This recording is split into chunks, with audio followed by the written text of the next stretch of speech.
मित्रों नमस्कार, मैं हूं राकेश कुमार। आप देख रहे हैं मत अभिमत। बिहार में भूमि सर्वे चल रहा है।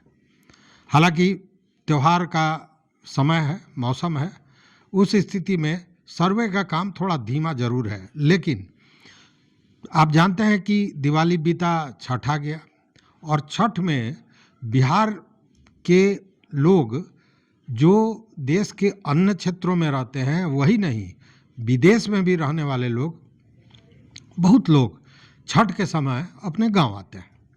और गांव आने का कारण यह है कि छठ बिहार के लिए सबसे महत्वपूर्ण पर्व के रूप में माना जाता है। लेकिन इस बार जब छठ में लोग आए हैं तो एक ही चर्चा चल रही है, वो चर्चा है सर्वे की। और सर्वे में भी इस बात की चर्चा कि किस जमीन का मलकियत किस कागज से संपुष्ट होगा, मलकियत के लिए कागज उपलब्ध है कि नहीं, अगर नहीं है तो क्यों नहीं है। अब जो लोग गांव पे रहते हैं, घर पे रहते हैं, उन लोगों के लिए भी यह समस्या हो गई है।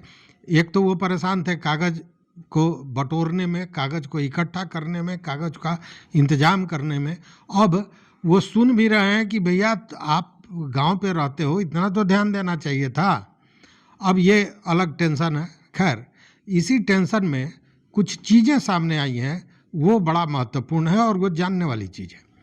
बहुत से ऐसे ज़मीन है जिस पे कब्जा तो है लेकिन कागज नहीं है।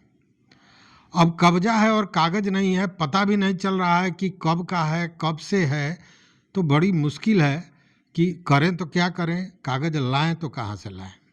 वहीं दूसरी ओर कुछ लोग ऐसे हैं जिनके पास कागज तो है लेकिन ज़मीन चिन्हित नहीं हो पा रहा है, ज़मीन उनको मिल नहीं रहा है। चूँकि जो ज़मीन चिन्हित हो रहा है कि यही ज़मीन है, उस पर पता चल रहा है कि उस पर तो सैकड़ों साल से कोई दूसरा कब्जा किया हुआ है, तो फिर वो ज़मीन उनकी हुई कैसे। ये सारी चीज़ें चल रही है। तो मैं इसके पीछे पड़ा और सोचा कि पता करूं कि आखिर ये मामला क्या है, माजरा क्या है। तब पता चला, जो वो जब नई पीढ़ी के लोग सुनेंगे तो आश्चर्य में पड़ जाएंगे, इसलिए कि उन्होंने ऐसा सुना भी नहीं होगा। तो केवल पुराने लोग जो हमारे बुज़ुर्ग हैं, जो सुन रहे हैं, देख रहे हैं, वो सारे लोग जानते होंगे, लेकिन नई पीढ़ी के लोग इस बात को नहीं जानते हैं। देखिए, है क्या कि आज के ज़माने में हमको कोई पैसे की ज़रूरत होती है, धन की ज़रूरत होती है, तो हम क्या करते हैं, पैसा लेते हैं, बैंक से लेते हैं या किसी जो पैसे का लेन देन करने वाला व्यक्ति है उससे लेते हैं, ब्याज देते हैं और पैसा लेकर और अपना काम करते हैं। लेकिन पूर्व में ये स्थितियां कम थी। उसका कारण ये था कि सामाजिक तौर पर आर्थिक रूप से आदमी समृद्ध नहीं था। आर्थिक मतलब पैसा, कैश बहुत कम हुआ करता था। तो उस स्थिति में क्या था कि अगर किसी को ज़रूरत पड़ती थी तो वो अनाज को ही कर्ज के रूप में लेता था, जिसको हम लोग कहीं सवैया कहते थे, कहीं डेढ़िया कहते थे।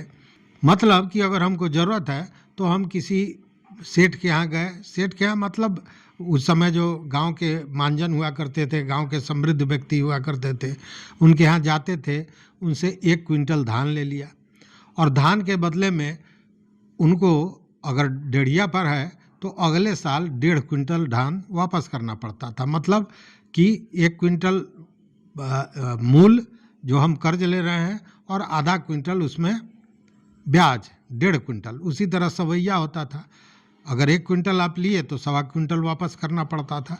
तो ये स्थितियां होती थी पहले। और उसका सबसे बड़ा कारण ये था कि उस समय अनाज का यील्ड, अनाज की उपज आज की तरह नहीं हुआ करती थी, या फिर कृषि जो था वो वैज्ञानिक तौर पर तो होता नहीं था। मतलब कि खेत में बीज डाल दिया गया, हुआ तो बड़ी अच्छी बात है, ना हुआ तो कोई बात नहीं है। तो उस स्थिति में अनाज की भी कमी हुआ करती थी। और ये सबसे ज़्यादा मुश्किल समय आया था, सबसे बड़ा, चूँकि सबसे बड़ा अकाल पड़ा था, खेत सूख गए थे, कहीं कुछ भी नहीं था, अंग्रेज का शासन था। और उस समय जैसे आज होता है ना कि जवाहर रोजगार योजना में क्या होता था कि आप को काम दिया जाता था और काम के आधार पर आपको पैसा दिया जाता था। तो उस समय जब अकाल पड़ा था तो अकाल में क्या अंग्रेज सरकारों ने क्या कराया था, कहीं तालाब खुनवाया था, कहीं सड़क बनवाया था। तो लोगों को कहा जाता था कि आइए आप मिट्टी निकालिए, इसको तालाब तैयार कीजिए, और उस एवज में उनको भोजन दिया जाता था। पूर्वी चंपारण में एक मठबनवारी पोखरा आज भी है। कहा जाता है कि वो 1934 में ही बना था और अंग्रेज़ ने ही बनवाया था, और जो लोग वहाँ पे मिट्टी खोदने आते थे उनको भोजन दिया जाता था। तो सारे लोग तो आते नहीं थे, तो उस स्थिति में लोग क्या करते थे कि दूसरे जिनके पास अन्न है, जो समृद्ध हैं, उनसे अन्न लेते थे और अन्न के एवज में उनको डेढ़िया या सवैया वापस करते थे। लेकिन वैसे में बहुत से ऐसे लोग थे जिन्होंने कर्ज के रूप में अन्न तो ले लिया, लेकिन वो वापस नहीं कर पाए, चुकता नहीं कर पाए। चुकता नहीं करने का कारण कि अगले साल भी उस तरह का फसल नहीं हुआ कि अपने खाने की व्यवस्था के बाद वो वापस कर पाएँ उनको, जिनसे उन्होंने पूर्व में अनाज को लिया था कर्ज के रूप में। तो वैसे बहुत से लोग थे जिन्होंने अपनी ज़मीन दे दी, ज़मीन दे दी कि अब हम तो नहीं कर पा रहे हैं, नहीं दे पा रहे हैं, इस एवज में आप ज़मीन रख लीजिए। वो ज़मीन रह गया, कालांतर में वो उसी तरह चलता रह गया। जिसका ज़मीन था उसके भी कई पूर्वज आए, कई पूर्वज दुनिया छोड़ के चले गए। जिन्होंने लिया था उस ज़मीन को, उनकी भी कई पीढ़ियां गुजर गई और वो मामला यथावत चलता रहा। बीच में सर्वे हुआ।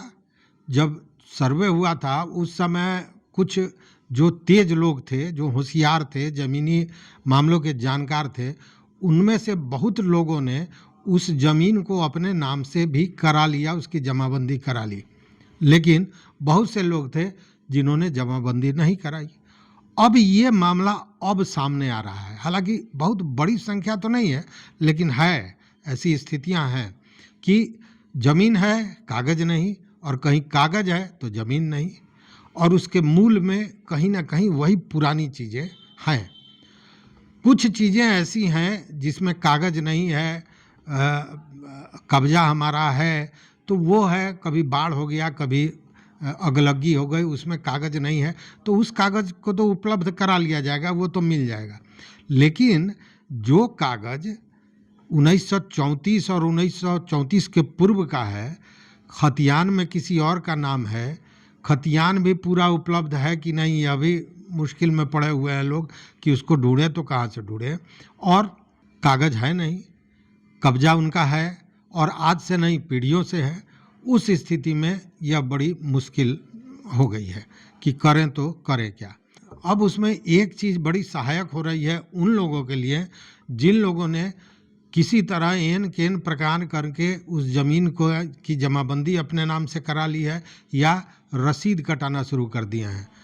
हालांकि जमाबंदी के बाद ही रसीद कटता है, लेकिन कुछ ऐसे मामले भी सुनने में आ रहे हैं कि जमाबंदी नहीं दर्शा रहा है लेकिन रसीद कट रहा है, तो वो लोग अपने को सेफ महसूस कर रहे हैं। लेकिन बाकी का क्या होगा, यह यक्ष प्रश्न है। हालांकि जिनका कब्जा है और अगर कोई दूसरा दावेदार नहीं है तो उनका माना जाएगा, जैसा सर्वे में जो चीज़ें सामने आ रही थी। हालांकि आपको याद होगा कि अगर कागज़ किसी और का है और दखल में किसी और के है वो ज़मीन, तो सर्वे टीम बजाबते लिखेगी कि वर्तमान में कब्जा इनका है और मलकियत इनकी है। तो ये सारी चीज़ें चल रही थी। लेकिन अगर कानून की बात करें तो कानून में भी इस तरह का प्रावधान है कि लगातार लंबे समय तक अगर आप उस ज़मीन पर कब्जा किए हुए हैं और किसी प्रकार का कोई दावा नहीं है तो ज़मीन आपकी मानी जाएगी। 12 वर्ष और 30 वर्ष सरकारी ज़मीन के लिए, एक सरकारी ज़मीन के लिए अवधि फिक्स है और एक निजी ज़मीन के लिए अवधि फिक्स है। तो यहाँ 12 वर्ष की बात कौन करे, यहाँ तो 120 वर्ष और 100 वर्ष पुराना मामला है। तो उस स्थिति में लोग परेशान हैं, हताश हैं, करें तो क्या करें। ज़मीन तो है, कब्जा उनका है, लेकिन कागज़ उनके पास नहीं है। तो अब सब कोई परेशान है कि करें तो क्या करें। ज़मीन है कब्जे में, ज़मीन पर आज से नहीं सैकड़ों साल से हम काबिज हैं, लेकिन कागज़ नहीं है। तो मलकियत दर्शाए कैसे।